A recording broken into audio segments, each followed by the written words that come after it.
Perkenalkan, kami dari mahasiswa Biologi Fakultas Matematika dan Ilmu Pengetahuan Alam ingin memaparkan mengenai mekanisme migrasi yaitu ikan Atlantik Blue Marlin atau Machaira nigricans sebagai bentuk tugas dari mata kuliah Fisiologi Biota Laut.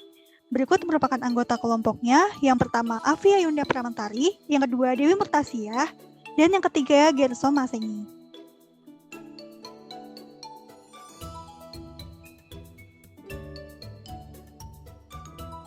Berikut merupakan outline dari presentasi kami kali ini. Yang pertama itu pendahuluan, lalu migrasi Blue Marlin secara horizontal dan vertikal, lalu pattern migrasi Blue Marlin dan keterkaitannya terhadap spawning dan feeding.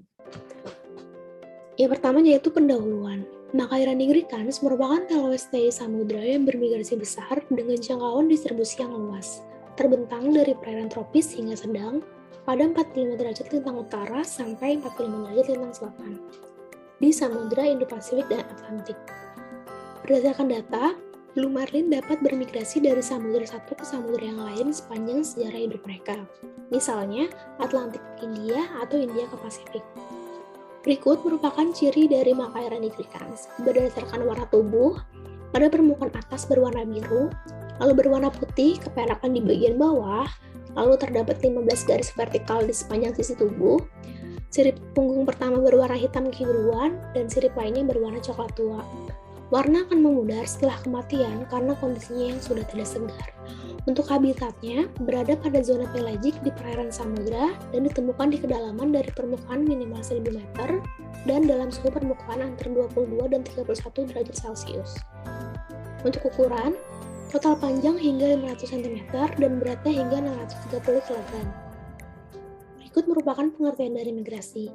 Migrasi merupakan perubahan tempat tinggal secara permanen atau semi-permanen.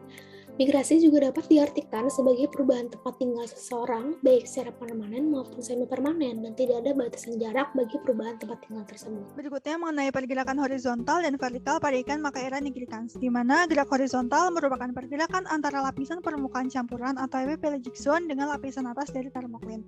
Sehingga gerak horizontal ini akan lebih sering pada epipelagic zone pada kedalaman 70 sampai dengan 100 meter. Pada kedalaman ini, ikan akan berenang sangat cepat untuk menghindari predator dan untuk bermigrasi. Selanjutnya adalah gerak vertikal, yaitu pergerakan ke arah permukaan dan kedalaman, sehingga berkaitan dengan perolehan siang dan malam. Pada gerak vertikal ini, ikan akan berenang sedikit lambat. Menurut penelitian dari Holland dan teman-teman tahun 90 mengenai presentasi total waktu pada daerah permukaan dan kedalaman laut, pada grafik A yaitu pada siang hari, ikan pada kedalaman 0 sampai 10 meter akan sebesar 25%, sehingga dapat dikatakan bahwa ikan akan bergerak masuk dan keluar dari atas thermocline dan lapisan campuran dan mengunjungi sesekali ke arah permukaan, sehingga ikan akan lebih sering pada daerah mixed layer atau daerah campuran. Sedangkan grafik B yaitu pada malam hari, ikan berada pada 0 sampai 10 meter sebesar 49%, sehingga dapat dikatakan bahwa ikan terbatas pada daerah lapisan permukaan campuran dan juga thermocline, sehingga lebih banyak menghabiskan waktu sangat dekat dengan daerah permukaan. Dan pada daerah permukaan, ikan akan menunjukkan perilaku untuk menonjolkan ujung punggungnya dan sirip ekornya ke atas permukaan laut. Baik, saya Gerso Masengi akan menjelaskan mengenai pattern migrasi Blue Marlin dan keterkaitannya terhadap spawning dan feeding. Area migrasi pemijahan Blue Marlin di Samudra Pasifik telah diukur oleh Nishikawa dan kawan-kawan melalui data kemunculan larva pada periode migrasi dan berada di antara 30 derajat lintang utara dan 25 derajat lintang selatan Pasifik Barat dan Tengah seperti gambar di samping.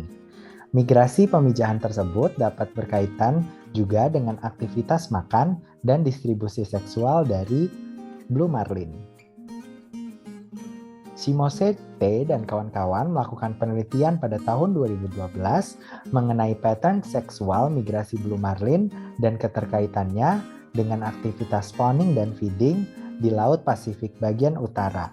Dapat dilihat pada tabel di bawah, terdapat 3 region atau 3 titik sebagai lokasi sampling, dan region 1 terdapat 100 individu betina yang bermigrasi dari bulan Juli hingga September, region 2 terdapat 28 betina dan 26 jantan yang bermigrasi September hingga November, sementara region 3 terdapat 34 betina dan 439 jantan yang bermigrasi sepanjang tahun.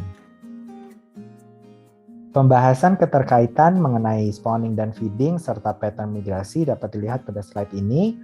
Yang pertama dengan spawning, bahwa di titik 3 terdapat spawning ground bagi blue marlin yang menghasilkan pattern migrasi jantan lebih mendominasi sepanjang tahun dibanding titik 1 dan 2 yang tanpa spawning ground menghasilkan hanya individu betina saja dan atau betina dan jantan dengan perbandingan tidak signifikan 1:1. Sementara keterkaitannya dengan feeding, di titik 3 diketahui memiliki keanekaragaman spesies mangsa lebih tinggi pada perut ikan blue marlin dibanding titik lainnya. Persentase berat mangsa utama seperti Capelamis, kelompok Theotidia, dan G. serpens memiliki presentasi yang lebih tinggi juga dari titik 1 dan 2. Hal tersebut berpengaruh terhadap jumlah individu serta waktu migrasi yang lebih lama oleh blue marlin di titik 3 dibanding 2 titik lainnya. Berikut adalah daftar pustaka dari presentasi kami. Sekian, thanks for watching.